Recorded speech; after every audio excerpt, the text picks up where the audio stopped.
In this chapter, we'll take a look at working with compression to help tighten up the overall volume of your track. In a nutshell, a compressor controls the dynamics of your audio by automatically adjusting the levels. With a traditional compressor, once your audio gets past a certain level, called the threshold, the compressor is then instructed to turn the volume down. How much the volume is reduced is based on the ratio setting. A ratio of 1:1 would result in no gain reduction. However, a ratio of 2:1 would mean that for every 2 dB that the level goes over the threshold, only allow 1 dB out.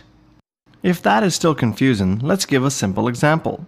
If you have set your threshold to the level of -12 dB, and your ratio is 2:1, then you would be applying a reduction of 6 dB.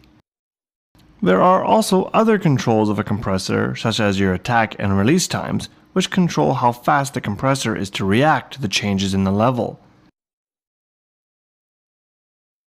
In the last couple of years, there has been a growing trend in regards to compression and how much is being used on recent commercial releases. We refer to this as the loudness wars. The trend is calling for every CD to be as loud or louder than the next guy's. However, the unpleasant side effect is that this loss of natural dynamics of the audio itself.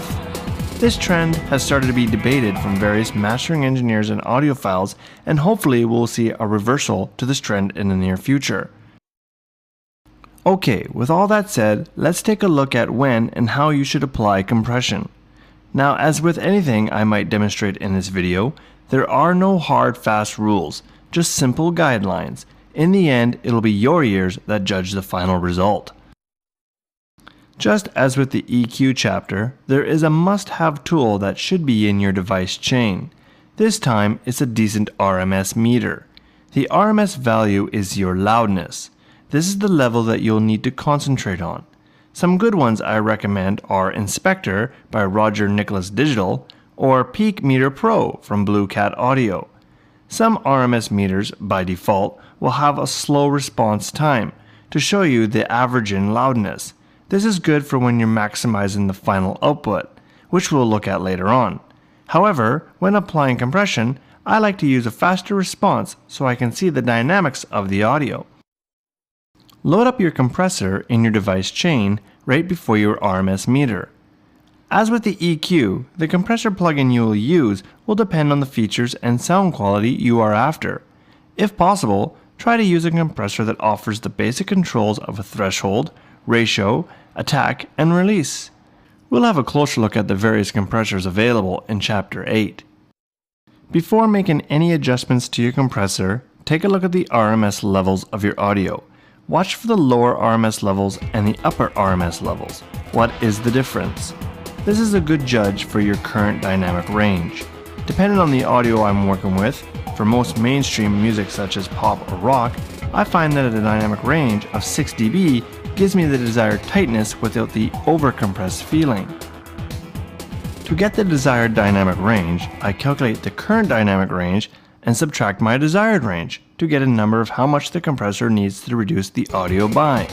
So if the audio has a dynamic range of 12 dB and I want it to be 6 dB, then I need to have the compressor reduce the level by 6 dB.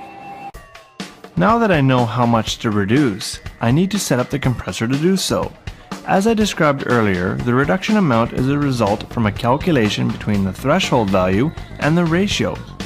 So in theory, I could enter a threshold of -12 and a ratio of 2:1, and that would give me a 6 dB reduction. However, this would not always be the case.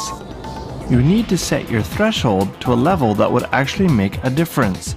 If set too high, then you would be reducing only the peaks and not much of the dynamic range. If set too low, then you would be just reducing the overall volume, not necessarily reducing the dynamic range.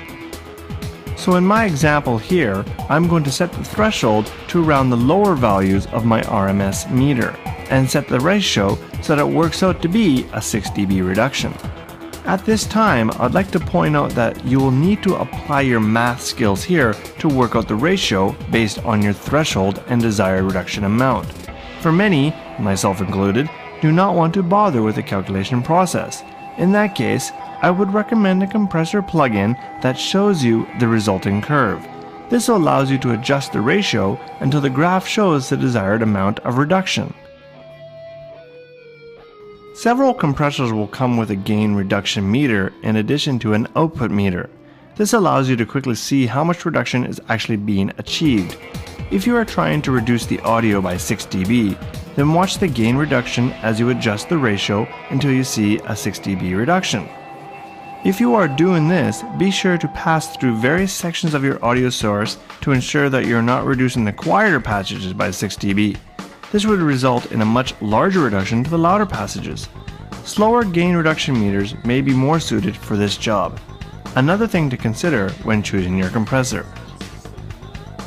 Once you have your desired reduction and dynamic range, you may want to adjust the attack and release settings to smooth out the effects of the compressor. The attack setting will control how fast the compressor begins to reduce the audio once passing the threshold. If this setting is set too slow, the compressor won't have any real effect. Setting it too fast will lead to distortion.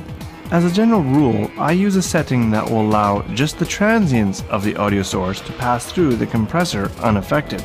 Again, this will depend on the audio you are working with. The release setting controls how fast the compressor will return to normal level after the audio has fallen below the threshold.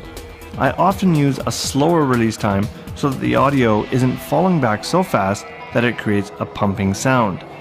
It is easy enough just to start with a release time of about 50 milliseconds and slowly increasing the release time till you hear no more pumping from the compressor. A tip here is, if your compressor has a gain reduction meter, is to watch this meter while adjusting the release. Here you can see just how fast the compressor is being released. Here I'm going to show you how I often will set my attack and release times. Again, I stress that this is not a golden rule, and that all master engineers out there will do the same. However, I do find this a great starting point and an excellent way to learn about the relationship between the attack and release settings. For this, you'll need a compressor that has a gain reduction meter.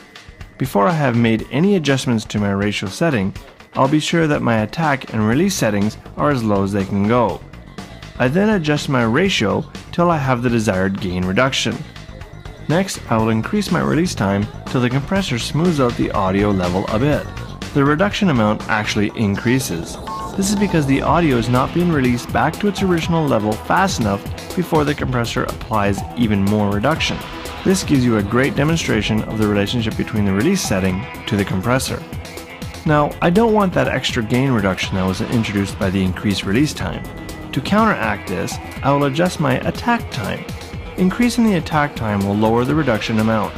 I will set my attack time so the reduction is the same as before I altered the release time. This is a result of the compressor being slower to respond. Therefore, the release has a better chance to returning the audio to the original level before more reduction is applied. On a side note, as you can imagine, there are many software compressors out there. Some might have no attack or release settings at all. These compressors will analyze the audio and determine automatically the best attack and release times. These are great if you do not want to mess around with tweaking. However, I should warn that some of these plugins may do a better job than others. Something you should check if you plan on buying such a compressor. Some compressors offer a makeup gain. As you are essentially reducing the loudness, the makeup gain will allow you to compensate for this reduction. Good for if you're applying a large amount of reduction. Otherwise, you will most likely not need to make any adjustments to a makeup gain.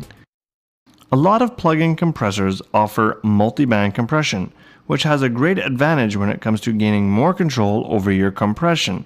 How this works is that your compressor will split the audio into 2 or more frequency bands and allow you to compress each band individually. This is an excellent benefit, as often you'll find that the audio source may have the desired dynamics in one frequency while needing some reduction in another, which can help avoid any unnecessary compression. When working with multiband compressors, I approach each band in the same fashion as I did earlier with a single band compressor. I should point out though that there is a risk of altering the overall frequency curve that you have created with your EQ. This is due to the fact that you might end up reducing one frequency band by a large amount. But the advantage here is that there is much less of a chance that you'll hear the compressor working, which is often described as a pumping sound. Often I'll find my frequency curve to be spot on and will use only a one-band compressor over the entire range. So now that you have the dynamic range under control, your next step would be to maximize the loudness of your song, which we'll take a look at in the next chapter.